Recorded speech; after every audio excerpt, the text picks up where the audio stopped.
Hi, my name is Linda Stone. I'm the owner of City Flowers in New Buffalo, Michigan, and today I'm going to teach you how to make a two-tier arrangement.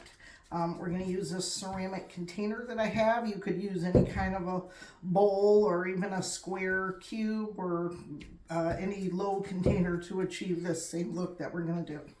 Okay, so we're going to use floral foam in this. This is a standard Oasis. It comes in a brick. You can get it at craft and hobby stores. I've already cut mine to the size that I need. And I'm going to put it with the Oasis side. This is the side that's going to let air in. So I'm going to just throw it in my water and soak it. I don't want to press it down. That would trap airlocks in it. So I have just water and Floral Life in here. I'm just going to let it soak up. When it's fully saturated, I can just remove it and put it in my container. I cut a little extra piece for the bottom for this one because I wanted my foam to be higher than what the original piece would be. I want it about an inch above the container so that I can angle things to come downward. And this other piece, just gonna tip this pan of water down so it soaks it at the end a little bit faster. I don't know if you can see that. It's almost there. Okay, so we've got that fully soaked. We're going to just put that on top of the piece that I had in there.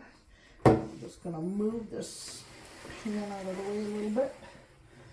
Give myself a little more room. Okay, now so this doesn't wobble back and forth in here, I'm going to tape this to secure it. This is 1/4-inch Oasis tape. You can get this at craft and hobby stores, same place you can buy your Oasis foam. Just be careful of not touching this a lot because the oils from your fingers will make the tape not stick. So we just want to kind of press the ends down, and I'm going to just crisscross this, but just press it and stick it to your container and pull and touch the container before you cut it. And try to avoid touching it with your fingers. Okay, now it's not going to wobble in there as we work on it. So I have here some leather leaf, which is a green, and I'm going to cut a lot of these little laterals off here that I'm going to use individually. Some of the pieces I'm going to use a little bit bigger, but I'm going to just snip some of these off and then leave my tips just a little bit longer. So we're going to use all these pieces to green this. Greening is a process by just covering your foam, because you don't want to see your foam. You want to not see any of the mechanics of the arrangement when you're done. So we call this greening, and we're going to just start with that. So these ones that I have a little bit longer, I'm just going to poke these in at an angle so that they lay downward. And if I think that's too long, which that's a little bit too long, I'm going to just take off another lateral, snip it back a little bit, push it in again. And I can use this short piece up here. So we're going to work this around in layers. Sometimes you have to take off the bottom ones, just poking these in as we go around, and if there are shorter ones, we can use them to do the second layer. So we want these to totally hide the edge of the container to soften it. We want to hide all our tape and all of our mechanics that we're using. We don't want to see any of that when we're done. We just want to see the beautiful flowers. So go around this a little bit more. Start using our shorter ones for the top. And I may have to snip one more piece to finish this.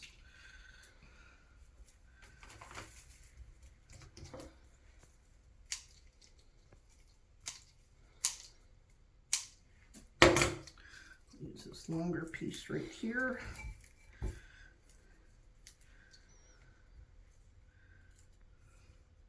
When you're working with foam, you always want to make sure that if you pull something out to reposition it, that you don't put it back in the same hole.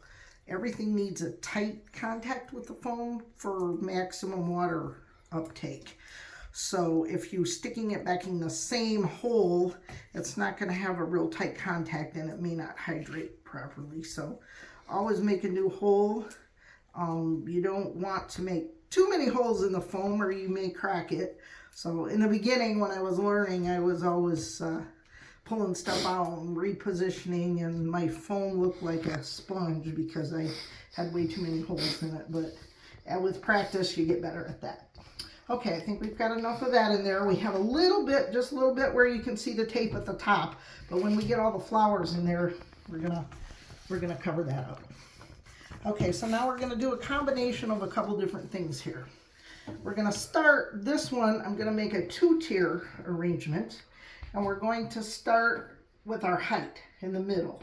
So I'm gonna snip this one off because it doesn't have a bloom on it. And I'm using white snapdragons and white alstroemeria. And I'm going to create this arrangement in my hand first, using these flowers. The alstroemeria for this, I want almost all the same height. I've got one snapdragon in the middle, and then I've got 3 other ones that I'm gonna kind of just triangularly place around the outside, like so. So this is our top part. Now you can see this snapdragon is bending this way. I need to turn this so that this part faces outward. Every flower has a face. This was the face of that. I had it going the opposite way. So that's our first part of our arrangement. Now I'm going to decide how tall I want this. I'm going to move my container to the edge of the table using the bottom of my container as a guide. I think I want it about that high. So I'm going to snip all of these while I'm holding them in my hand. Got my whisk basket right here so I can just cut. Okay, now I'm going to just take this whole thing and insert it and push it down into the foam. Okay, like so. And I did crack my foam. You can see that right here. When I pushed it, I broke it. That's not too crucial with something like this. It's okay. It's still going to be fine. If this was something that was going to stand up on an easel or something like that where the piece would fall, wouldn't be okay. But for this type of an arrangement, it is. Okay, so for the bottom layer, I'm going to use my roses, and I'm going to cut these at an angle. And I'm going to just start pushing these in down here. Now this type of an arrangement could be for a funeral, it could be for a wedding, for a birthday. You don't have to do it in all white. I'm just doing this one kind of a monochromatic color because I've done a lot of things with a lot of color for you lately. So this one I try to mix it up when I do these so you can see different color combinations. And I have a wild dog running around if you hear her footsteps on my floor. She may make herself seen. Right before we started, which we may show at the end, she hopped up on the table here. I had the chair too close and she leaped up on the table as we were starting the video like, hey, don't start without me. So actually I've got 2. One is much calmer than the other one. So anyway, back to the flowers. Enough about Teddy and Bubbles. We're going to just keep pushing these roses in, and we started in the middle, and now we're going to just keep going around the edge. I've got one more here. And we're going to put this one right here. So even though our foam is broken out, you can't really tell it. We're okay.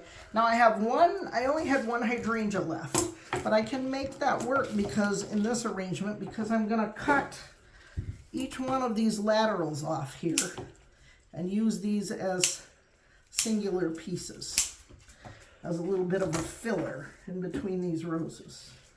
So I just want to take these and push them in. Bubbles is jumping on the cameraman, so if the camera gets a little shaky, it's because the dog is jumping up on him for attention. So She's a shelter dog, but she's very needy.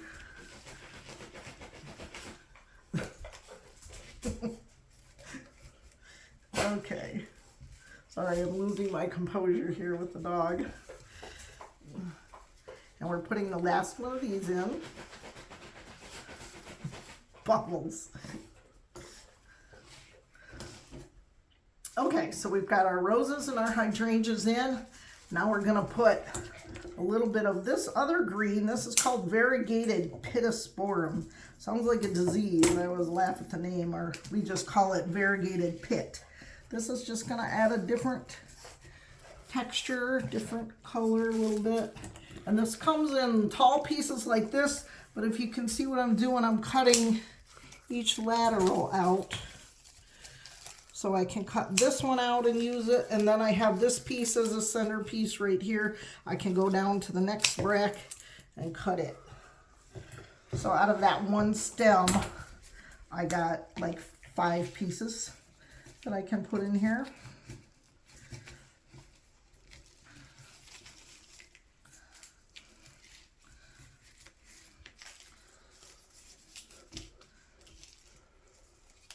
This one I put right there, and I don't like it there. I think it's a little bit too large for that. So I'm going to push it down here, and I'm going to use this smaller one.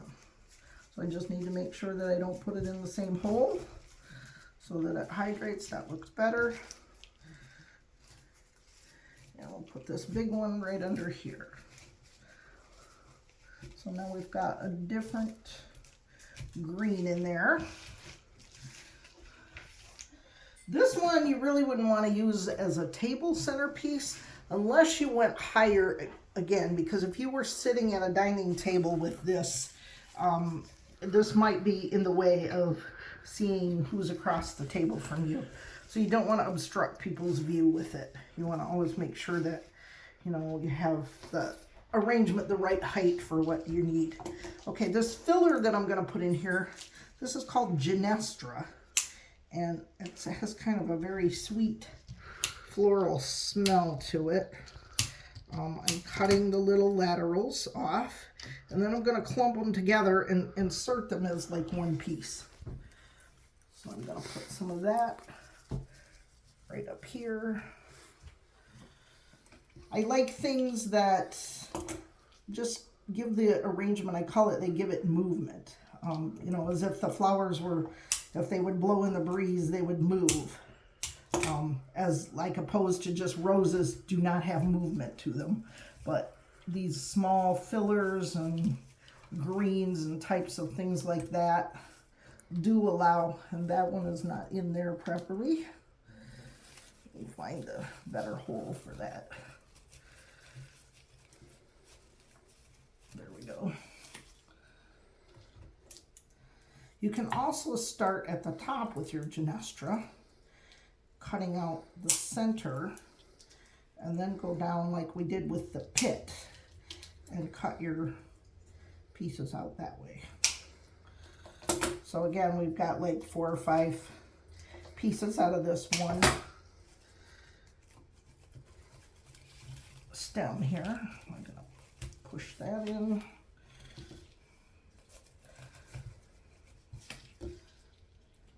There's 4 different types of flowers that, or categories that flowers fall into when you're designing. And one is line, which would be like your snapdragons that I have up here. Tall, slender, linear flowers. Mass flower is the next one.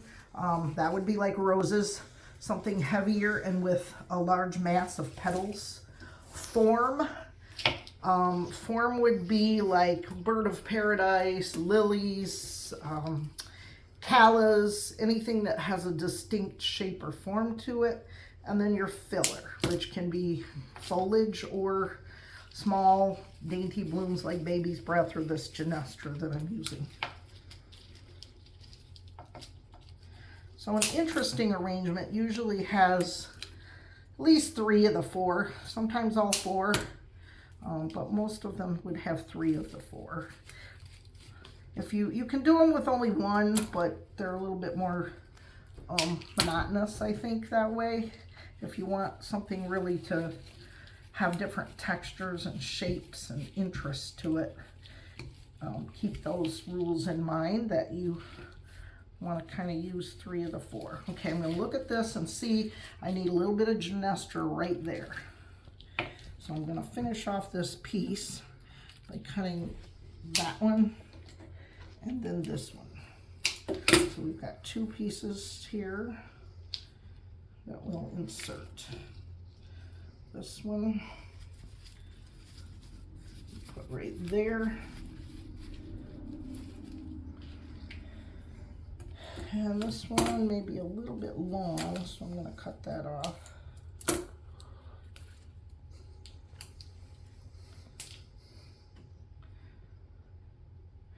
And I don't know, sometimes you just don't need any more. This one I could put, let me snip this just a little.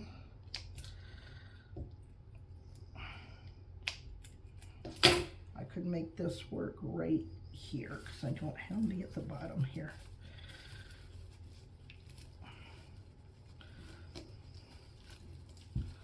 Okay, so we've got our Genestra in, and if you find it's too long like that, you can always just snip it back from the top a little bit.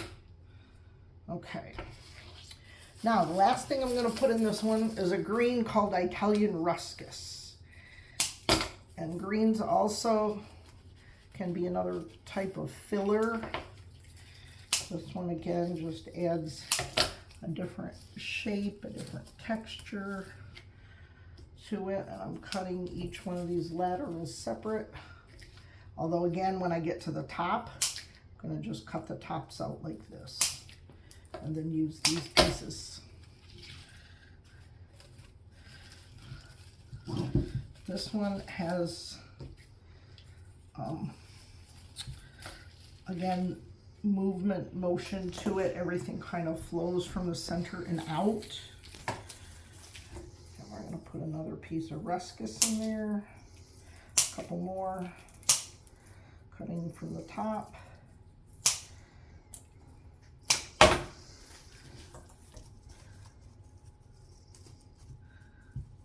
It really doesn't take long to make most of these pieces. You just have to plan. You have to get your flowers, know what you're going to use, get your container ahead of time. If you have everything assembled and ready, you can make this in 10 or 15 minutes. Maybe not right when you're starting. I mean, as a beginner, it took me a little longer too, but you know, it's not really a time-consuming thing. The key is preparation and having all of your stuff ready to go so that when you start, you can just start arranging and keep going, and you don't have to stop to run and get something. Or I usually try to clean all my flowers, and the term clean flowers, if you haven't watched my videos before, means to strip all the foliage off the leaves that you don't want under the water. So you want to have most of that done, except for like right now, I'm just breaking those off. And we're going to put this last one right here.